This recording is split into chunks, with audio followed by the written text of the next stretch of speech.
Hello and welcome back to my channel. In today's video, I will show you how to use the PlantNet app. So let's get started. So here I can directly see the PlantNet app, or I will likely search here simply. Okay, PlantNet app. So basically this app is for your plant identification. Okay, simply I will just skip it for now. Skip.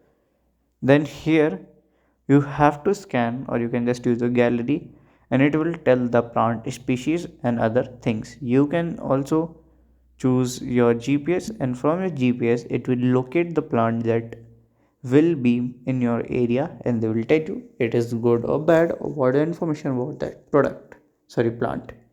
So by this you can just do it, use it. Okay, and if you find this video helpful, make sure you like, subscribe and share the video. And if you have a question, you can let me know in the comment section. So thank you for watching.